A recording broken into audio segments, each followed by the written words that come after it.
Continuamos con el curso de comunicaciones ópticas y en esta ocasión hablaremos de transmisores ópticos. Previo a que ya habíamos hablado de fuentes de luz y habíamos hablado principalmente de LED y de láser, de diodos de inyección. Y habíamos hablado de algunas características, ventajas y desventajas de cada uno, las limitaciones, las aplicaciones.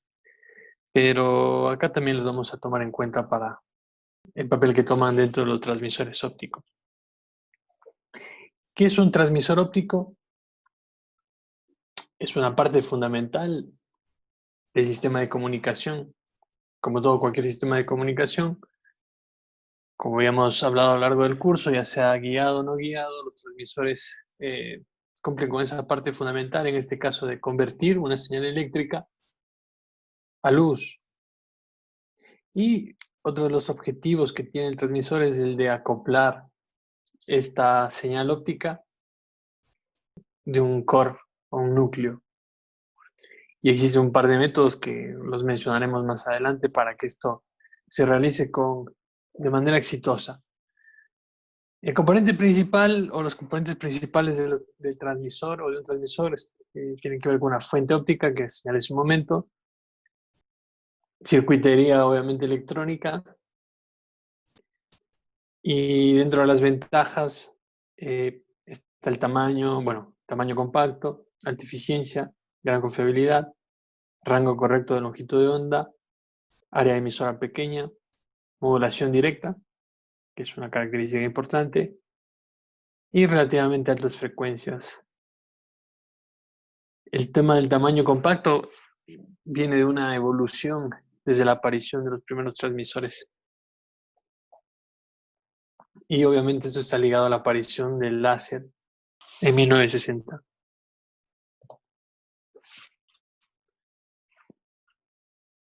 Esto es un enlace, esto es una configuración de un enlace punto-punto para comunicaciones ópticas de manera muy general. Y en la parte superior de la gráfica dice que para formar un sistema bidireccional funcional se implementa un segundo grupo idéntico. Es decir, idénticos dispositivos de modulación y detección en sentido opuesto. Es decir, esto sería netamente en un sentido de la comunicación. Voy a hacer una gráfica que muestre qué es lo que quiere decir este apartado. Al tener un transmisor en un sentido y tiene todos esos componentes, y obviamente acá vamos a tener un receptor, pero en sentido opuesto obviamente vamos a tenerlo así,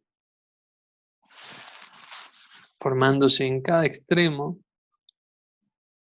un transmisor y un receptor, es decir, un transceiver. En inglés, no, un transceiver.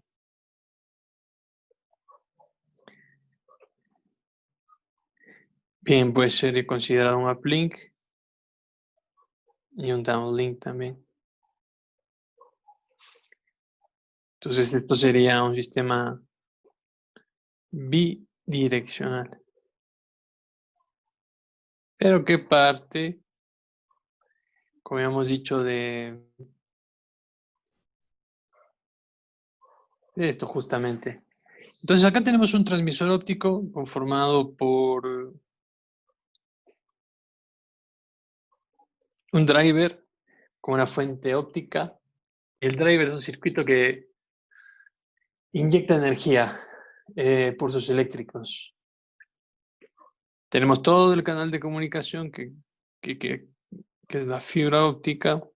Tenemos un elemento de acople y de conexión como un conector. Acá bien podríamos, acá tenemos un divisor óptico que hace un spliteo de la señal. Si parte de la señal va hacia este punto y parte de la señal va hacia este punto, eso puede ser un componente de FTTX. Tenemos igual una parte de un repetidor que también es importante. Miren, un repetidor está conformado por una parte de un receptor y la parte de un transmisor. Es decir, acá detecta la señal, hace la parte electrónica amplificando y vuelve a transmitir. Esta señal recuperada, si se quiere, por esta parte de electrónica, también puede formar parte igual que o tener un funcionamiento similar a un amplificador. Este es un receptor en el cual obviamente tenemos una parte de una detección. Cuando hablemos de detectores, ahí veremos qué tipos de detectores hay. Diodos avalancha, diodos PIN. Una preamplificación, esto es la parte electrónica y todo el procesamiento de señal. Ya habíamos hablado en su tiempo de detectores coherentes y detección directa. Ya habíamos hablado de sus características. Todo esto, bueno, involucra parte de netamente el tema de transmisores. Cuando hablamos de fuente óptica, hablábamos de LED y habíamos explicado cómo se genera y cómo es la interacción de fotones con la excitación del átomo a través de un fotón, la emisión de luz. Muy bien, que tenemos absorción y luego tenemos una parte que se llama, tenemos absorción y emisión. Bueno, dejando esa parte, ya entrando al diseño del transmisor, tenemos varios componentes. La fuente óptica, como había dicho antes, un modulador cuya tarea muy general es convertir los datos eléctricos en formas ópticas. Un circuito driver que entrega corriente eléctrica a la fuente óptica. Tres componentes muy generalizados. La potencia irradiada de las fuentes tiene que ser acoplada en la fibra, era uno de los objetivos, y estable, y hacer lo que sea estable, ¿no? Para eso hay dos tipos de acoplamiento, un acoplamiento directo. Tenemos un acoplamiento directo para las fuentes de emisión por la superficie, también conocido como emisión lambertiana, y que tiene que ver con esto de acá, que muestra una gráfica de radiación, de la intensidad de radiación con un ángulo determinado, y está generalmente orientada a la emisión superficial de LED, con una correspondencia de un 1% y para láser de 10%. Entramos a mayor detalle en eso. El acoplamiento por lente, que es lo más utilizado, pueden ser usados para mejorar el acoplamiento, tomando en cuenta apertura numérica, el área de emisión y la anchura espectral del beam o del haz de luz. Trabajo con emisión lateral. Ahí están también los valores de eficiencia para este acoplamiento, donde siempre vemos que mayor eficiencia tiene el láser para acoplar. Es acoplar la mayor cantidad de luz como sea posible. Habíamos hablado también anteriormente tanto de la fibra monomodo y multimodo y cómo funciona ese acople. Y también depende del tipo de fuente de luz. ¿Sí? Será muy ineficiente si se acopla un LED a una fibra monomodo. La eficiencia de acople para un LED cambia con la apertura numérica. Ya hemos dicho que una monomodo tiene menor apertura numérica y puede ser muy baja. Dice menor a 1% para los monomodos. La eficiencia de acople de láser está muy por arriba, entre 40 y 50%. Y con ciertos tipos de láser mejorados, sube a un 80% de la eficacia. Y aquí las ventajas que tiene el láser sobre el LED también, en la situación de acople. Otro punto a considerar, bueno, esta es una gráfica que muestra los enfoques de acoplamiento. Dice el directo, dice se lleva la fibra directo a la fuente y se une con un epoxi. Y el acoplamiento por lente se usa un lente para maximizar la eficiencia. El acople directo tiene baja eficiencia. Y acá yo he puesto una gráfica de el acople por lentes, 3 diferentes gráficas que muestran fuentes de luz con un ancho, una divergencia de las que está denotada por este WL, y cómo, para tener una idea, a través de un lente, podemos llegar a meter todo o la mayor cantidad de potencia en este core, que tiene un diámetro menor o igual a esa divergencia de las. En la gráfica inferior vemos varios componentes, principalmente, bueno, acá tenemos la fibra. Voy a cambiar de color. Tenemos la fibra, toda la parte de los lentes para acoplar, que tienen que ver con esto de acá, y la fuente emisora, que se encuentra en este punto. Sí. Entonces el trabajo va a través de estos lentes, en función de distancias, de ángulos, de toda la geometría óptica para poder meter la mayor cantidad de luz en la fibra. El acople de lente tiene una mayor eficiencia que un acople directo. Un transmisor con LED obviamente consta de un LED y un circuito excitador, y si los pulsos de datos se acoplan a una compuerta lógica que opera con transistor interruptor Q1, colocando al LED en apagado y encendido a una velocidad en el orden de décimas de nanosegundo. Este es el circuito, que tiene una compuerta, como veíamos acá, una compuerta NAND, que va a generar ciertos pulsos y como una descripción que dice que cuando la entrada de un pulso 1 positivo, la salida de la compuerta va a ser 0, Q1 está en apagado, el transistor, se polariza el LED y conduce a través de la resistencia L2 y se pone encendido.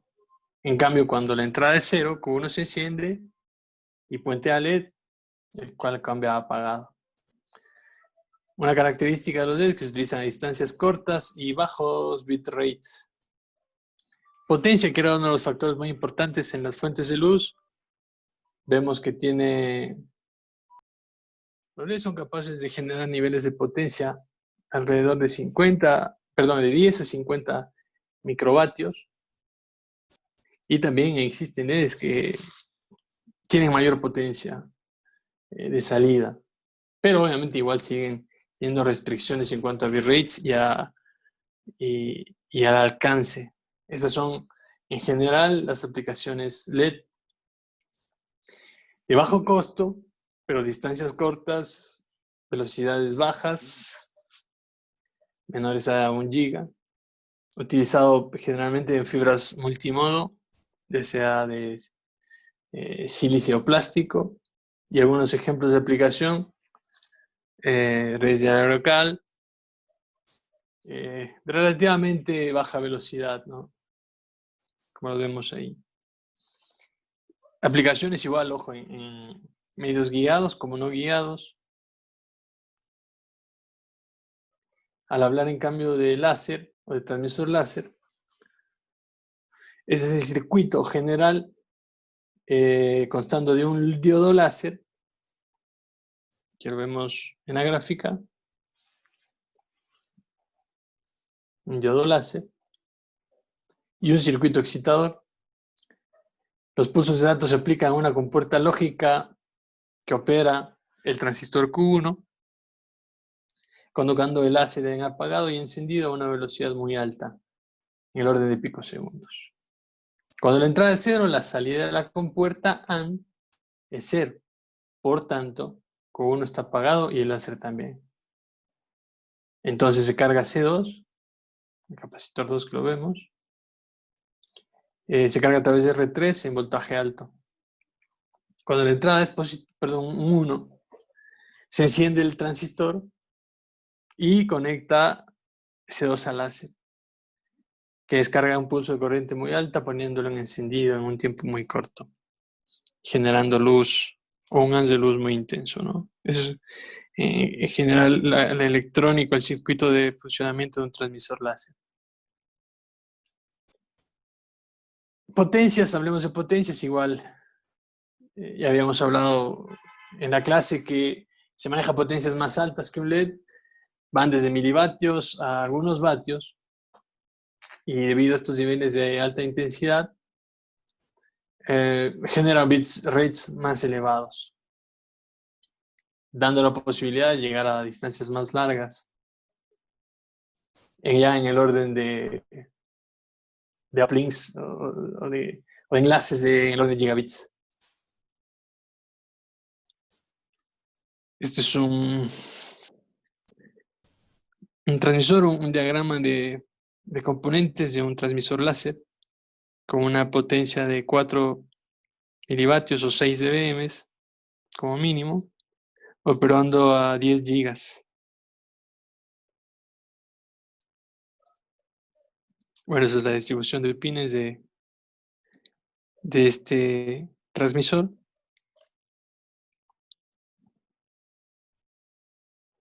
Dice, si bien la pastilla de láser es el componente más sofisticado del dispositivo transmisor, el costo mayor del dispositivo corre por algunos componentes adicionales como substratos, enfriadores térmicos, porque habíamos dicho la gran disipación de calor, el termistor para medir y cesar temperatura, el fotodiodo para medir la potencia del láser, lentes colimadores para poder realizar el acople, aisladores ópticos para evitar pérdidas, lentes acopladores obviamente también para el acople, y algunos componentes pasivos también para poder manejar de mejor forma la fibra y que no resulte con daños. Esta es una vista interna del mismo componente transmisor. Lo pueden checar en alguna de la información que tenemos del curso. Ese es el encapsulado de manera externa, con un acople obviamente de un conector de un extremo y el otro el encapsulado, que en la parte más importante aquí es donde se realiza este acople, ¿no? Y posteriormente, no solo en ese extremo, sino ya en la salida de ese cable conector, como una especie de pigtail.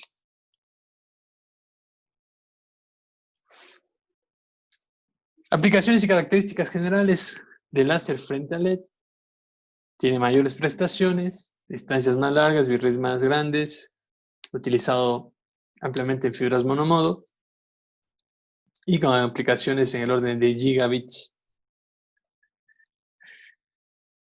Este es un ejemplo de un transmisor LED para puerto serial con su componente, con su diagrama esquemático electrónico y otros ejemplos adicionales de transmisores láser.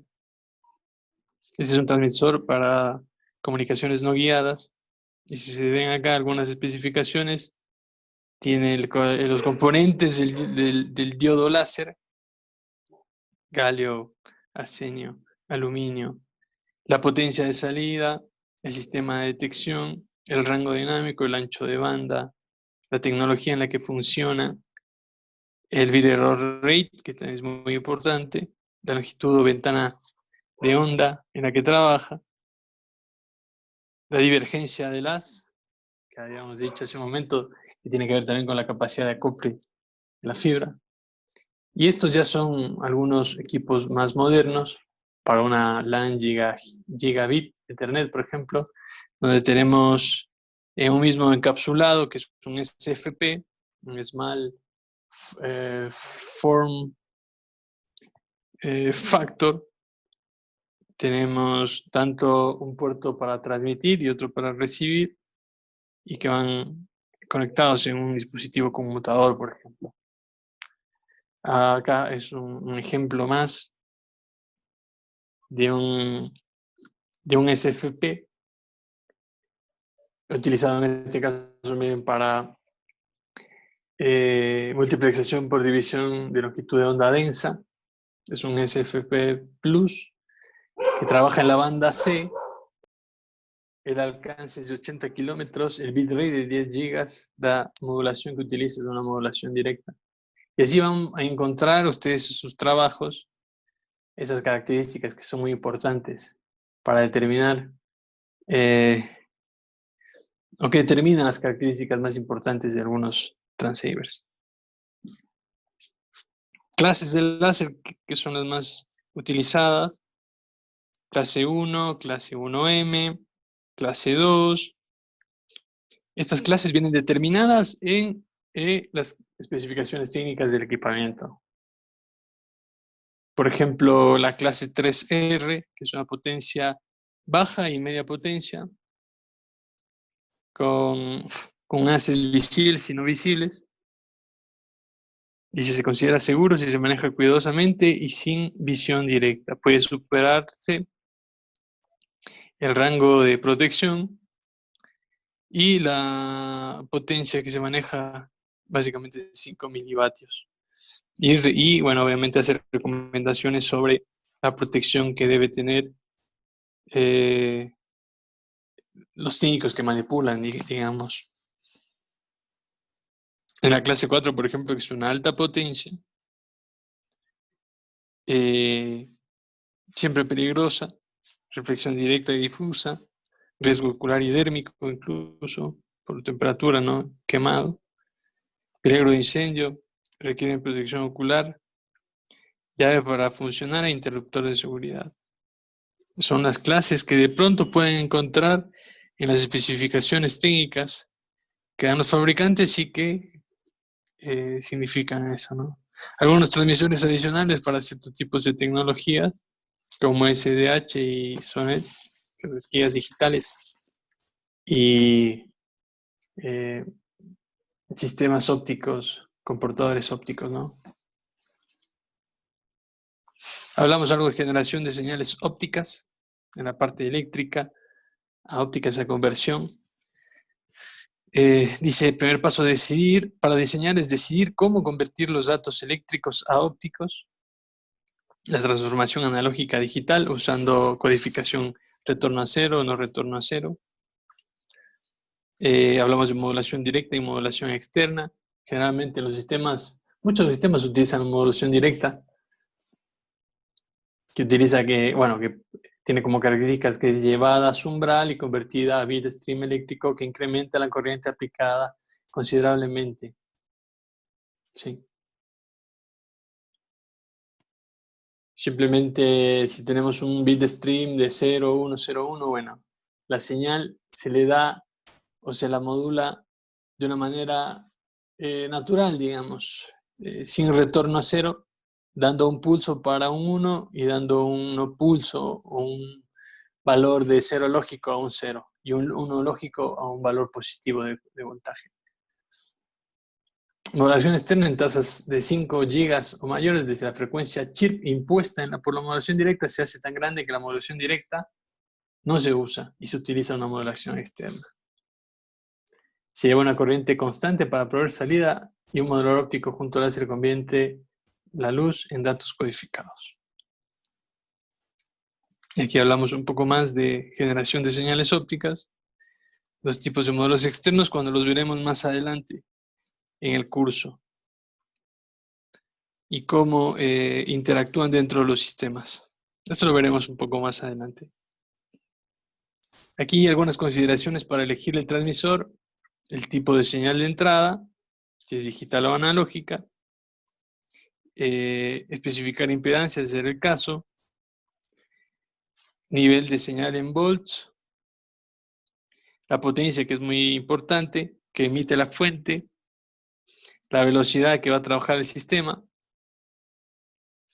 tiempos de subida, tipo de conectores, que es muy importante, la codificación de la señal, el retardo de la señal. Y este es un ejemplo más de una fuente de alimentación para un transmisor. Esos son algunos de los criterios que utilizamos para considerar la elección de un transmisor. Nos vemos en la próxima.